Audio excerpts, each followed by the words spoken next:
इस चेहरे को तो आप पहचानते ही होंगे। तस्वीर में दिख रहा ये चेहरा है टीवी के इतिहास में अपना नाम स्वर्णिम अक्षरों में दर्ज करा चुके अरविंद त्रिवेदी का, जिन्हें आपने सबसे पहले पहचाना था रामानंद सागर की रामायण में रावण के रूप। जी हाँ, अरविंद त्रिवेदी टीवी की सबसे पहली रामायण में रावण बने थे। आज हम आपको ये बताएंगे कि अरविंद त्रिवेदी को रामायण में रावण का रोल करने का मौका कैसे मिला, साथ ही ये भी कि इनसे पहले जब अमरीश पुरी को अप्रोच किया गया तो उन्होंने क्या कहकर मना कर दिया था रावण का रोल करने से, और असल में अरविंद त्रिवेदी अगर रावण नहीं बनते तो क्या बनते, ये तमाम बातें हम आपको इस वीडियो में बताएं। असल में ये पूरा मामला आप जाने इससे पहले हम आपको ये बता दें कि अरविंद त्रिवेदी कहाँ से आते हैं, कौन है, क्योंकि लोग इनके विषय में ज़्यादा जानते नहीं। अरविंद त्रिवेदी का जन्म हुआ था 8 नवंबर 1938 को इंदौर शहर में। इनके पिता का नाम जेठालाल त्रिवेदी था और वो मूल रूप से गुजराती थे। इनके भाई उपेंद्र त्रिवेदी भी इनकी तरह एक एक्टर हैं और उन्होंने कई हिंदी और गुजराती फिल्मों में काम किया है। साथ ही रंगमंच की दुनिया से भी इनका बड़ा अच्छा कनेक्शन रहा, उपेंद्र त्रिवेदी का भी और अरविंद त्रिवेदी। अब ये दोनों भाई गुजराती फिल्मों के, गुजराती थिएटर रंगमंच के बड़े नामी कलाकार रहे और इसके बाद फिर इनकी इच्छा हुई अरविंद त्रिवेदी की अब मैं फिल्मों में और टीवी चैनल्स, माफ कीजिएगा, टीवी शोज में भी काम करूंगा। अच्छी खासी सफलता मिल चुकी थी। फिर इन्हें पता ये चला कि टीवी में भी काम मिल रहा है, तो इन्होंने रामानंद सागर का एक शो किया था पहले, विक्रम और बेताल। तो विक्रम बेताल उन्होंने शो किया, वहाँ पे भी काफ़ी तारीफ हुई। 1985 की बात है, ये उस वक्त दूरदर्शन पर शो आता। फिर 1987 में इन्हें पता चला कि रामानंद सागर जो है वो रामायण बना रहे हैं और इसमें फिल्म इंडस्ट्री के कई बड़े दिग्गज कलाकार काम कर रहे हैं कि तारा सिंह उसका हवानजी बनने वाले हैं, और इनके दिल में भी इच्छा हुई कि भाई मैं भी इस रामायण का हिस्सा बनूं। तो उन दिनों अरविंद त्रिवेदी जो थे वो गुजरात में थे और रामायण में केवट के रोल का ये ऑडिशन देने मुंबई आने वाले थे। अभी केवट के रोल का ऑडिशन देने के लिए निकले। अच्छा, तब तक अरुण गोविल जो थे वो भगवान राम का किरदार निभाने के लिए चुन लिए गए और उन दिनों अरुण गोविल ने रामानंद सागर को रावण का किरदार निभाने के लिए अमरीश पुरी का नाम सजेस्ट कर दिया।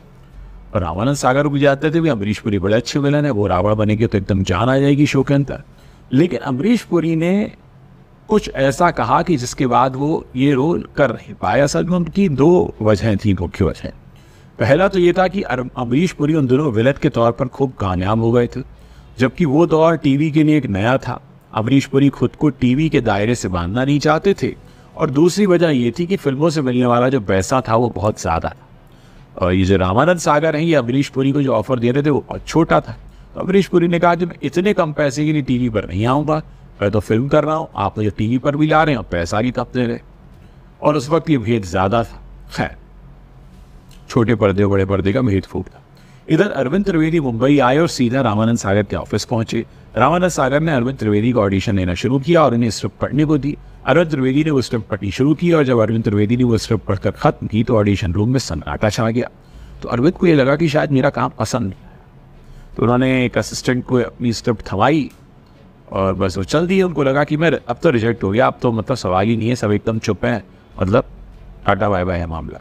तो उन्हें जाता हुआ देखकर रामानंद सागर अपने केबिन से उठकर आए और बोले, मुझे लंकेश मिल गया, अब तुम रामायण में लंकेश का ही किरदार निभाओगे।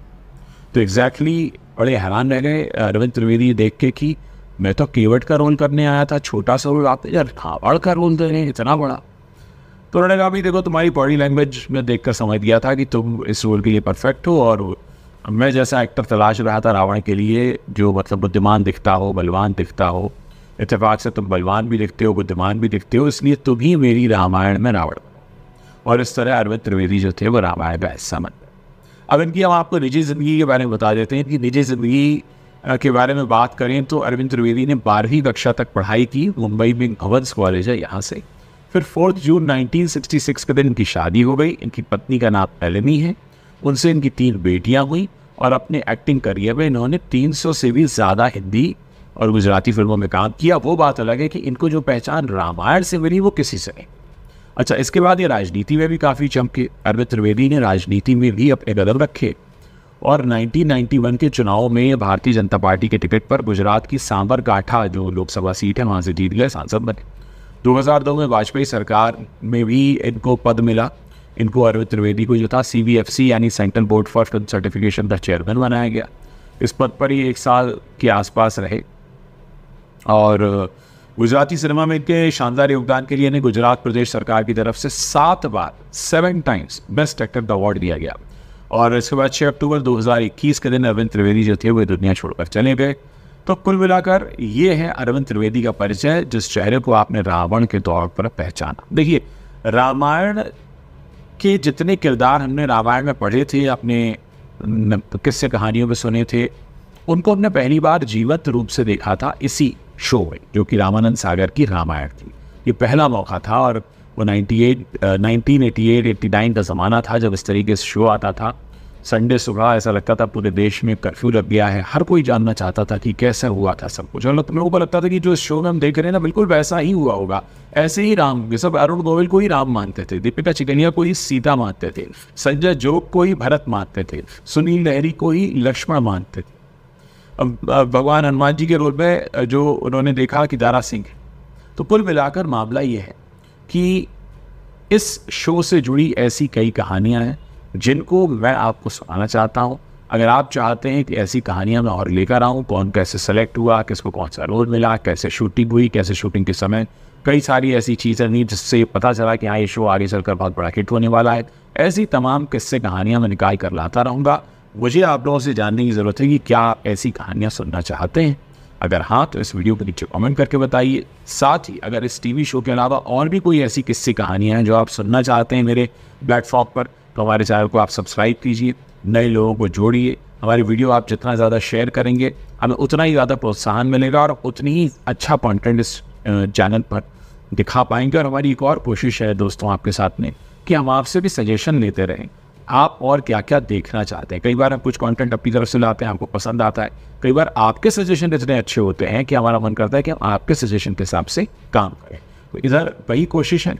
दिन में अक्सर मैं कई बार लाइव भी आता हूँ, कुछ रिकॉर्डेड वीडियोस भी हैं। आप लोगों का प्यार भरपूर मिल रहा है और कोशिश यही है कि आगे हम और भी बहुत अच्छा कंटेंट बनाते रहें, जो आपके लिए एक ऐसा हम प्लेटफॉर्म बनाना चाहते हैं जहां पर आपको सभी तरह की खबरें मिले, खासकर जो एंटरटेनमेंट फील्ड की हैं। मैं जानता हूं हमारे बहुत सारे दर्शक हैं जो एंटरटेनमेंट फील्ड के बारे में जानते हैं, जानना चाहते हैं, जैसे जो पुराने टीवी शोज़ थे या जो पुरानी फिल्में थी या पुराने फिल्मी कलाकार थे या जो नए कलाकार हैं, उनके बारे में बहुत सारी ऐसे सच बॉलीवुड के एंटरटेनमेंट की दुनिया के जो हम यहाँ पर लाते रहते हैं। तो ये जो सारा किस्सा आपने सुना अरविंद त्रिवेदी का, कैसे वो रावण बने, कैसे अमरीश पुरी बनने वाले थे, वो बनते बनते रह गए और हो सकता है उन्हें अफसोस भी हुआ हो बाद में कि भाई मैंने छोटे से पैसों के लिए शो नहीं किया, लेकिन ये शो तो कहीं आगे गया और बहुत बड़ा शो बन गया। तो क्या सोचते हैं आप ऐसी किस्से कहानियों के बारे में और हमारे प्लेटफॉर्म के बारे में, और आने वाले दिन में कैसा कंटेंट आप देखना चाहेंगे? जल्दी से इस वीडियो के नीचे कमेंट कीजिए, मुझे बताइए, मैं आपके कमेंट्स पढ़ने की प्रतीक्षा कर रहा हूँ। और हाँ, अगर वीडियो आपको पसंद आया वाकई,